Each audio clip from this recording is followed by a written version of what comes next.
Assalamualaikum warahmatullahi wabarakatuh.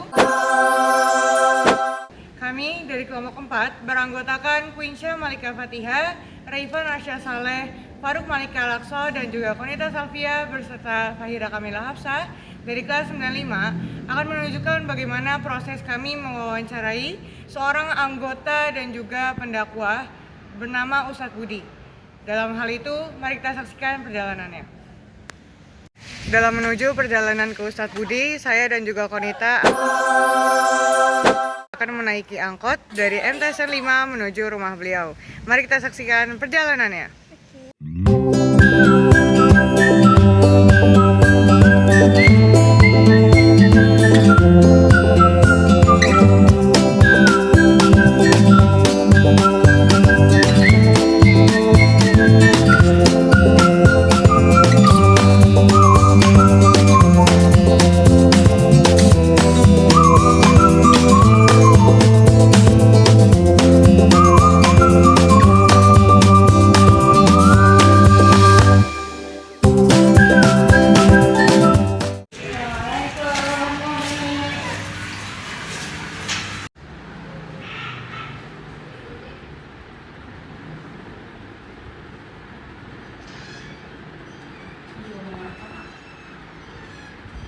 Siapa nama lengkap dari Abi?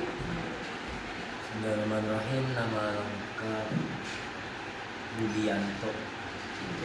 Hanya Budianto. Terus kapan dan di mana Abi lahir? Di Jakarta. Lahirnya Baik, untuk pertanyaan terakhir, dari awal Abi berdakwah dan Abi berdakwah yang sekarang, sebenarnya adakah perbedaan besar dari tantangan yang Abi hadapi dulu dan yang sekarang? ada yang membela, yang mengklarifikasi itu sendiri. Itu beda. Alhamdulillah, dari pertanyaan-pertanyaan yang kami ajukan semuanya sudah terjawab dengan baik.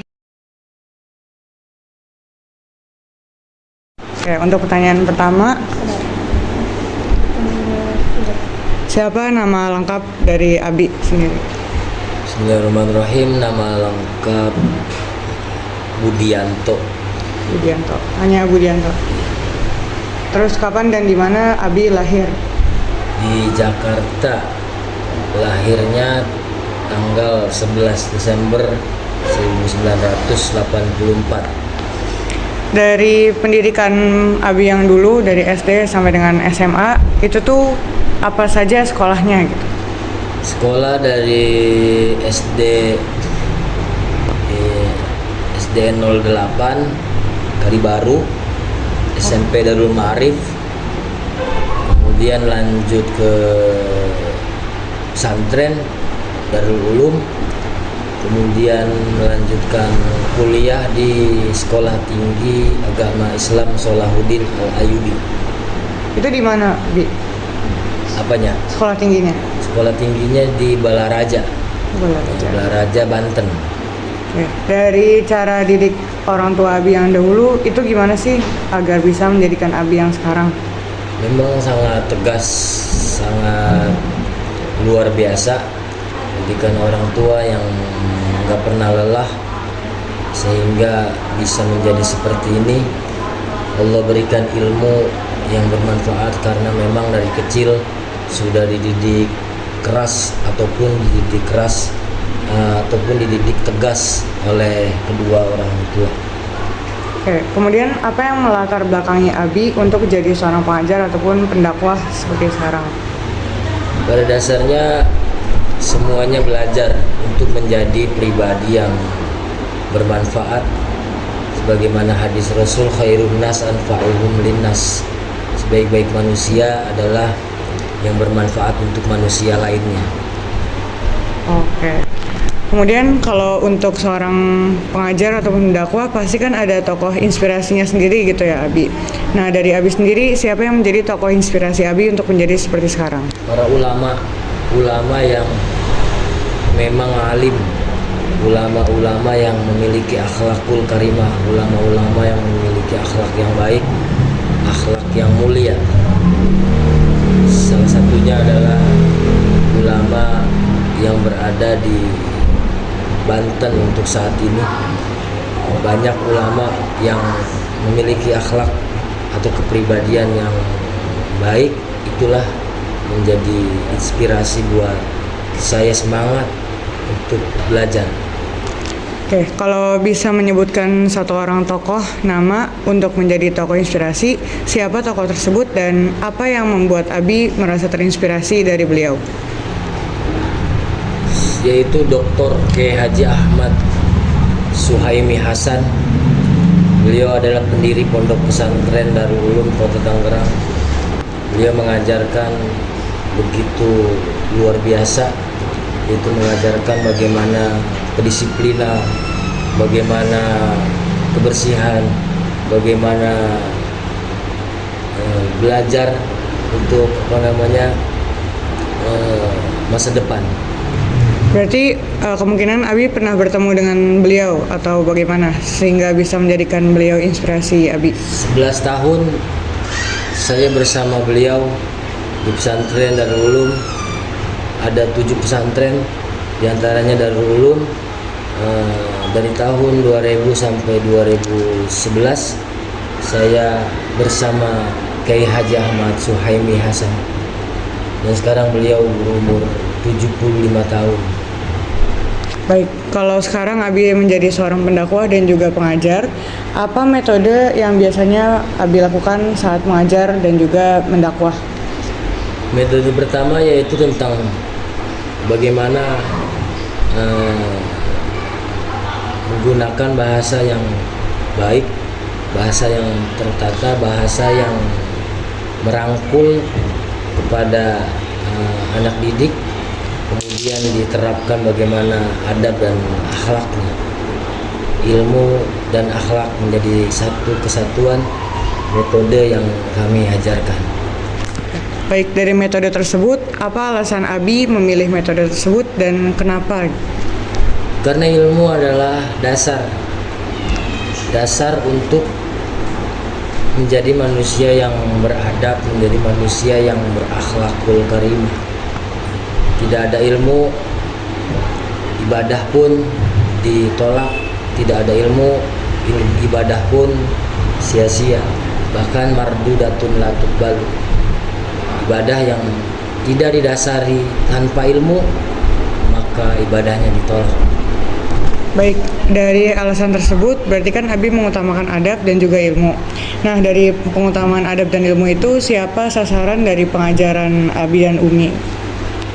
Untuk saat ini semua pihak, baik dari anak-anak putra dan putri, remaja putra dan putri, ibu-ibu, bahkan sampai sekarang pun adanya pengajian bapak-bapak, bahkan pengajian lansia, pengajian umur-umur yang sudah pada tua.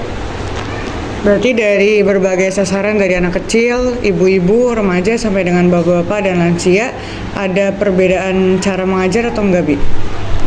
Tentunya berbeda. Bagaimana mengajar anak-anak, ibu-ibu, bapak-bapak ataupun lansia, karena karakter atau daya tangkap pelajarannya memang berbeda. Tentunya diajarkan metodenya dengan cara yang berbeda-beda. Baik, menurut Abi, bagaimana cara agar mengajar ataupun berdakwah bisa diterima untuk masyarakat, khususnya di ranah anak muda?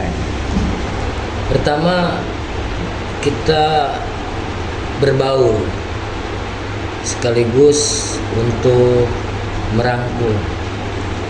Berbicara ngajar sangatlah mudah, tapi memberi kenyamanan ataupun merangkul agar sasaran tersebut nyaman, itulah yang diharapkan, yaitu memberi kenyamanan, sehingga dengan kenyamanan tersebut ilmu pun, belajar pun akan nempel. Baik, apa yang menjadi motivasi Abi untuk terus mengajar ataupun berdakwah selama ini? Pada dasarnya untuk bekal, bahwa Rasul bersabda, idza mata ibnu adam min qata amalihi illa min salasin. Bahwasanya ketika manusia sudah meninggal, ketika anak Adam sudah meninggal, semua amalnya terputus kecuali 3 perkara. 1, sodakotin jariyatin, sodako jariyah. Yang kedua wa ilmin yuntafa'u bih, yaitu ilmu yang bermanfaat. Dan yang ketiga waladun solihin yad'ulah, yaitu anak yang soleh yang mendoakan kedua orang tuanya. Harapannya ilmu-ilmu yang sudah diberikan, pelajaran-pelajaran yang diberikan, yaitu untuk bekal mengalir terus sampai alam barzah, bahkan sampai ke alam akhirat. Oke, baik. Untuk menjadi seorang pengajar pastinya kan butuh seorang motivator dan juga sesuatu yang mendukung Abi. Nah, apa nasihat yang paling Abi ingat dari orang tua maupun tokoh inspirasi Abi sampai dengan sekarang? Nasihat yang paling dalam yaitu